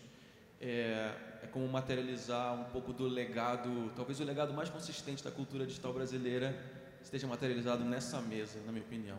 A pergunta o Murilo passou rapidamente um slide e o Juliano ajudou muito a me rememorar a importância dessa questão, que é o licenciamento, propriedade intelectual, né? Você apresentou sobre 12 orientações, 12 possibilidades. Se pudesse detalhar um pouco qual é a política, como é que está funcionando a política de propriedade intelectual do projeto, né, na expectativa provocativa de que não seja necessariamente vinculada às licenças hoje existentes, conhecidas, sobretudo imaginando a dimensão e a inovação que esse projeto apresenta em cima do acervo brasileiro, né? Então, que a gente possa, talvez, até como sugestão, desenvolver, quem sabe, um licenciamento, ou eu queria entender um pouco melhor os 12 passos que você apresenta, mas provocativamente dizer que um projeto dessa dimensão talvez mereça, né, um licenciamento específico para que ele possa permitir a remixagem dessas obras, ou seja, a criação de um acervo vivo, que eu acho que é uma das grandes virtudes desse projeto. Mais uma? Boa tarde. Meu nome é Sara, eu sou do Instituto Federal Fluminense, mas eu vim representando a Organização Nacional de Cegos do Brasil. Também sou mestra pelo IBICT, então fiquei muito feliz de ver ele representado aqui. E eu queria tocar num assunto que é muito importante, que é a acessibilidade. E aí, mais especificamente, eu queria perguntar sobre a acessibilidade das pessoas com deficiência visual, porque se a tecnologia, o acervo digital é importante hoje para a sociedade, imagine, ele é ainda mais importante para as pessoas com deficiência visual, porque nós não temos acesso ao material impresso em tinta, e mesmo o material em braille, que é muito escasso, ele passa primeiro pela digitalização. E esse assunto é um tema tão necessário, tão importante, que o Brasil assinou recentemente e foi promulgado já o decreto interno do Tratado Internacional, que é o Tratado de Marrakech, e esse tratado possibilita que pessoas com deficiência, via entidades cadastradas, por conta da organização, tenham acesso a materiais digitais em formato acessível sem ferir os direitos autorais. E porque não basta o material só estar digitado, só você ter um texto. É preciso que ele esteja num formato que o leitor de tela, que é o software específico, possa ler. E eu gostaria de saber se os projetos que os senhores mencionaram aqui têm alguma política de acessibilidade para pessoas com deficiência. E se não tiver, eu quero me colocar à disposição em nome da UNICB para a gente conversar depois. Obrigada. Obrigado, Sara. Eu vou só fazer uma quarta pergunta que é da internet, aí segue o bloco, tá? Essa pergunta é do Ben Yuri, que é para a mesa, em geral. Ele diz assim: as plataformas de mídias sociais privadas, Facebook, Google, apropriam-se de espaços de debate público, assumindo o controle dos maiores bancos de dados. Consequentemente, assumem papel que antes era do governo, da criação e preservação da memória. Como lidar com essa concentração? Ok. Vai mais alguma? Vamos responder. Tá, eu vou tentar distribuir aqui para que a gente consiga dar respostas específicas para isso. Eu não sei, Juliana, a pergunta da Mariana fala sobre como conseguir pessoas para um projeto, e eu acho que vocês ali na Wiki têm uma reflexão valorosa sobre isso. Que tal? Quer falar um pouco sobre isso? Bom, eu acho que, em primeiro lugar, você tem que, em termos de articulação, encontrar espaços dentro daquilo que você quer fazer, onde você possa tentar contatar pessoas, né? Acho que você... eu não estou vendo a pessoa que fez a pergunta. Acho que você tem uma questão aí que você está tentando articular pessoas dentro de um espaço universitário. Não sei se vocês chegaram a tentar, por exemplo, contatar os cursos relacionados à Escola de Belas Artes, à Escola de Ciência da Informação, onde você poderia encontrar colegas que teriam, por exemplo, interesse em auxiliar voluntariamente a execução desse trabalho. Então, acho que o primeiro ponto é esse: encontrar pessoas encontrar lugares onde seja possível identificar essas pessoas que tenham interesses relacionados àquilo que você quer fazer. Isso pode ser num curso de graduação que é seu vizinho, tanto, por exemplo, num projeto colaborativo que envolve uma comunidade tão grande como uma comunidade Wikimedia, postar, né? Quer dizer, postar o interesse de realização de algum evento ou de algum concurso, por exemplo, e fazer chamadas, né? E deixar isso aberto para que as pessoas se voluntariem para conseguir fazer aquilo. Acho que tem um exemplo que vem da comunidade Wikimedia, que eu me lembrei agora, que foi não foi exatamente um concurso realizado, mas foi um projeto que a Unesco estruturou a partir do projeto, em articulação com a Wikimedia Foundation, né, que foi o seguinte: a Unesco ela tinha uma diversidade de imagens de patrimônio cultural da humanidade, principalmente fotos, né? E essas fotos elas foram liberadas no Wikimedia Commons e a Unesco queria justamente que essas fotos pudessem ser reutilizadas, porque esse é o grande barato desses projetos, né? Não é só você liberar conteúdo, mas fazer com que eles sejam apropriados e reutilizados por uma diversidade de pessoas. E o que eles fizeram? Eles, junto com um dos capítulos que são responsáveis por divulgar a Wikipédia nacionalmente, se eu não me engano, foi a Wikipédia da Suécia, que protagonizou mais de perto, né, essa ação de articulação. Eles colocaram, né, um prazo de colaboração e convidaram as pessoas mundialmente, e aí se valeram desse alcance que as Wikipédias no mundo têm, né, que é um alcance relativamente grande, justamente para convidar voluntários para reutilizar esse material. Então, acho que isso é uma coisa interessante, mostrar para essas pessoas o que você quer fazer, qual é o seu prazo, quais são as condições de colaboração, o que se espera dessas pessoas, e ir atrás desses lugares onde elas possam ser encontradas, porque isso pode ser um ganho de tempo para você, digamos assim, né? Não sei se mais alguém na mesa gostaria de comentar alguma coisa. Obrigado. Quando você fala na busca dessas pessoas, em primeiro lugar, eu acho que é importante entender que ter as pessoas é uma condição necessária, mas não é suficiente. É preciso que elas saibam o que eu preciso fazer, né? E nesse momento surge a oportunidade da troca. Quer dizer, no momento em que você, ou quem está mobilizando essas pessoas, oferece alguma coisa de valor para essas pessoas, que é aprendizado, que é capacitação, que é a reunião de um conjunto de informações técnicas que vão permitir que aquele que está interessado possa desenvolver conhecimento e aplicá-lo, naquele caso prático, você cria um efeito potencializador e multiplicador. Porque a partir dali você vai ter uma pessoa qualificada que se interessou por uma causa, por uma mobilização, e ela vai se tornar também um novo mobilizador. Então, eu vejo aí um processo contínuo de potencialização e multiplicação. Obrigado. Passar para o Murilo, então, para a pergunta do Novaes. Murilo, sobre propriedade intelectual e os pontos que você mencionou ali.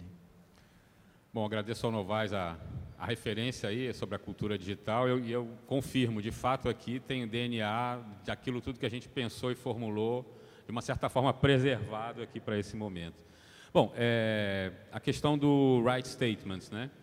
Na verdade, a história disso é o seguinte: o Paul Keller, que foi um dos caras que participou, junto com o Lawrence Lessig, lá da formulação do Creative Commons, isso lá em 2004, ele, após esse período, ele se tornou o gerente de direito autoral da própria Europeana, ou seja, ele pôde acompanhar o resultado das licenças Creative Commons nas instituições de patrimônio cultural, vendo quais eram as vantagens, quais eram as deficiências, digamos assim, especialmente na questão da interoperabilidade internacional, porque a ideia sempre foi que a licença Creative Commons daria a leitura de máquinas sobre o que seria possível fazer com aquele objeto digital que tivesse com aquela licença.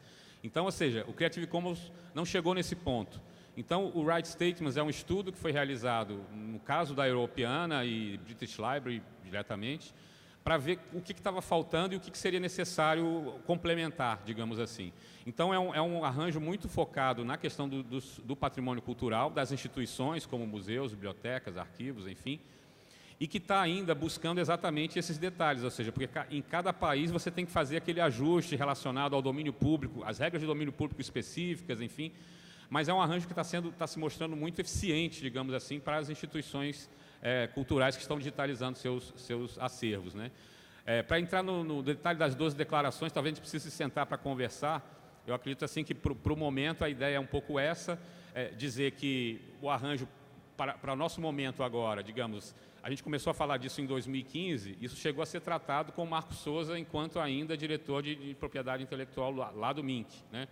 Hoje, a gente não tem essa articulação tão pronta para essas decisões, Mas eu diria que hoje, por exemplo, a gente está falando de right statements diretamente nos museus, onde a gente está implementando o Tainacan, para que essa reflexão, enfim, se ela não pode ser feita a partir dessa visão central da política, que ela possa, de repente, emergir como uma coisa pertinente para quem está trabalhando diretamente com a disponibilização do acervo.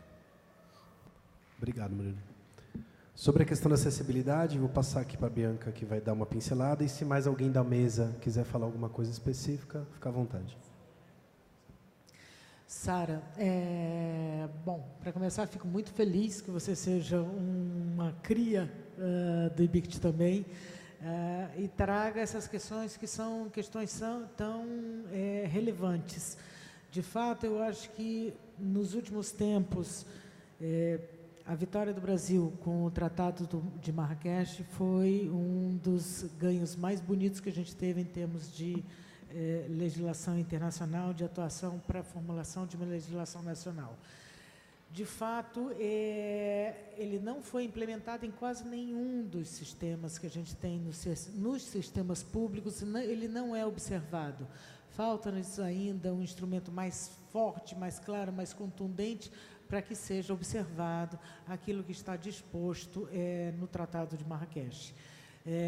Faltam-nos leis ordinárias para que elas sejam efetivamente cumpridas. Porque você melhor do que ninguém sabe que nós todos ficamos sensibilizados com a questão, mas na hora de investir nesse tipo de alteração, pouco de fato é feito.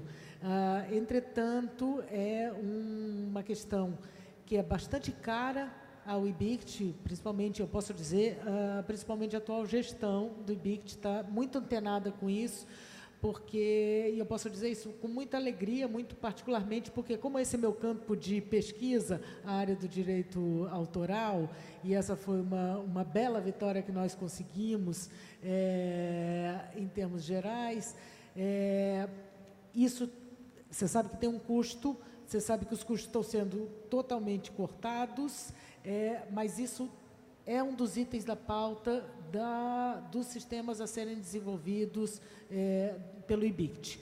Não é um desenvolvimento geral, você tem toda a certeza, eu concordo com você, é alguma coisa que a gente vai precisar que se impulsione ainda mais para que se invista nesse tipo de adaptação dos sistemas para a leitura dos cegos. Não sei se alguém... Eu gostaria de complementar, assim, só dizendo assim, da importância dessa fala e dessa presença, né? E a gente, na implementação, na perspectiva do Instituto Brasileiro de Museus, eu já quero realmente conversar com a Sara para a gente ver como é que a gente pode fazer essa aproximação e avançar de maneira mais incisiva nessa questão da acessibilidade para a deficiência visual. Não sei, Juliana, se para a Wikipedia alguma questão que você queira destacar em relação à acessibilidade? A Wikipédia em inglês tem projetos dedicados à criação de, como é que eu posso dizer, de funções que possam tornar a enciclopédia mais acessível, né? Não só às pessoas cegas, mas também com outros tipos de deficiência. Eu ainda não conheço nenhum projeto específico na Wikipédia em português, mas como a gente também é uma comunidade muito grande e descentralizada, talvez possa existir, né? Então, eu teria que olhar com um pouco mais de atenção para ver se existe já alguma iniciativa. Mas na Wikipédia em inglês, com certeza, já tem algumas coisas em andamento bem legais. Obrigado. Bom, vamos para a última pergunta desse bloco. Eu vou pontuar alguns aspectos aqui, se algum colega da mesa quiser trazer elementos, acho que são sempre interessantes. Que é a pergunta do Yuri, quando ele fala da questão das mídias sociais privadas, né, e dessa concentração. Acho que há, Yuri, assim, uma preocupação enorme que a gente tem quando nós estamos discutindo a perspectiva da ciência aberta, dos dados abertos, da cultura digital, essa preocupação que grande parte dos conteúdos são publicados nessas mídias e as pessoas têm pouco conhecimento sobre, de fato, a legislação, os direitos, né? O que elas assinam quando elas criam um usuário ali dentro e o que elas estão publicando quando elas publicam lá dentro. Um pouco, muitas vezes, na perspectiva de que ali é tecnicamente viável, é fácil, é rápido, está disponível, é bastante acessível e isso então se torna muitas vezes o caminho possível para que os conteúdos possam ser publicados. A gente tem tido vários problemas em relação a esse tipo de coisa, né? Eu mencionei aqui 2 no começo da minha fala, citando o Orkut. Especificamente aqui na Universidade Federal de Goiás, nós tivemos um caso bastante crítico de um pesquisador, um professor da sociologia, onde ele estudava a questão do rock independente na cena goiana, né? Acredito que muitos de vocês sabem disso. Goiânia e Goiás têm uma cena de rock independente bastante pujante, com a produção de várias bandas, inclusive com reconhecimento internacional, e a fonte de dados primário da pesquisa dele era uma comunidade no Orkut chamada Goiânia Rock City. E ele desenvolveu o doutorado dele em cima dessa fonte de dados, e ele se viu, de repente, de 2014 para 2016, com a paralisação dos funcionamentos do Orkut e a possibilidade apenas de navegar nesses dados em formato HTML, com uma ferramenta de exportação de dados que funcionava apenas para o perfil pessoal do usuário. Ou seja, ele não tinha formas de extrair os dados da comunidade Goiânia Rock City, a não ser fazendo uma raspagem de tela ou produzindo algum script computacional que estava para além do conhecimento dele naquela época. E foi aí que a gente se conheceu, ele veio pedir ajuda para ver se a gente poderia criar alguma forma de salvaguardar esses dados. Então, quer dizer, eu estou dando esse exemplo porque eu vivi ele muito de perto, o desespero desse pesquisador que tinha um trabalho de anos da sua vida sendo simplesmente retirado do ar, porque isso era previsto ali nos termos de serviço. Está acontecendo agora de novo com o Flickr, pode acontecer com o YouTube, pode acontecer com o Vimeo, pode acontecer com qualquer uma dessas plataformas. Então, não é suficiente para aquilo que queremos esse modo de publicação de conteúdos digitais. Os algoritmos são controlados por essas empresas, são patenteados e nós não sabemos como eles funcionam. As métricas de acesso a esses conteúdos também não estão publicadas em formatos abertos, de maneira que a gente possa ter uma plena leitura dessa informação. Ou seja, nós não conhecemos o que acontece por detrás da interface. Então, para quem está falando de dados abertos, de web semântica, de ciência aberta, as mídias sociais não nos representam como solução técnica para isso. Então, precisamos produzir alguma coisa que ocupe esse espaço e que possa ser oferecido para que as instituições tenham segurança de prover os seus dados, né? Temos conhecimento, enfim, de vários usos disso, mas é uma preocupação enorme, inclusive por isso um dos pontos de debate nessa mesa. Não sei se algum dos colegas quer falar algo sobre isso? Por favor, Murilo. Eu quero um comentário sobre a questão do Flickr, né? Porque a gente chegaram alguns números.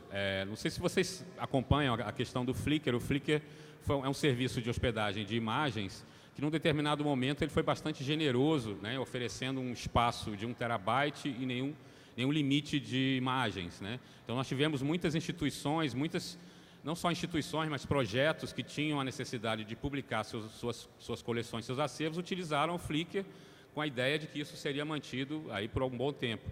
Vale mencionar também que o Flickr foi uma das primeiras iniciativas da rede de promover o uso da licença Creative Commons. Então, significa que nós temos uma grande porcentagem do conteúdo com licenças de domínio público, Commons, ou seja, que podem ser utilizadas e reutilizadas, estão lá no Flickr. O Creative Commons fez um cálculo que é possível que 40% das imagens que estão hoje disponíveis para o uso de domínio público, elas desapareçam com o desaparecimento do serviço Flickr nessa escala que estava proposta. Então, só para vocês terem números, né, desse problema, né? E você tem hoje já iniciativas, o próprio Creative Commons está tentando achar soluções. Quem sabe nós aqui, enquanto Brasil, enquanto CGI, não poderíamos também pensar numa solução de que conteúdos esses são brasileiros e podem ter, de repente, uma resposta aqui da nossa política para os acervos digitais, né? Então, realmente, o Yuri nos provocou aqui diretamente, ou seja, essa questão das plataformas privadas, ela é uma sarna que a gente fica aqui lidando com elas. E aí, só para terminar, eu acho importante mencionar que quando a gente está falando de Wikipedia, Fundação Wikimedia, Wikidata, nós estamos falando da única experiência não comercial entre os 5 grandes players da internet, né? Então, nós estamos falando de que realmente é um ator que a gente tem que dar um crédito e se aproximar realmente, porque passa a ser dessa parte que a gente pode chamar de infraestrutura da rede, aquilo que realmente representa os princípios que a gente pode ter das instituições de cultura, do acesso aberto, né, do reutilização dos conteúdos, enfim. Então, é um momento de reflexão, mas não só de reflexão, deveria ser também de alguma resposta já efetiva a esse problema concreto, né? Queria também falar um pouquinho, Dalton. Bom, a gente visualiza ou percebe nesse momento onde se coloca essa questão, quer dizer, que o mundo digital ele tem, por natureza, nas empresas, um ciclo de vida bastante curto. É o que tem se mostrado quando você fala que o Orkut se foi, o Flickr está indo, e outras empresas do mundo digital também vão, seja porque elas são absorvidas, seja porque o modelo de negócio deles deixou de fazer sentido, deixou de existir. Mas tem esse patrimônio todo. O que se faz com esse patrimônio todo? É um fenômeno novo na sociedade. Nós precisamos discutir isso e encontrar formas de preservar esse patrimônio.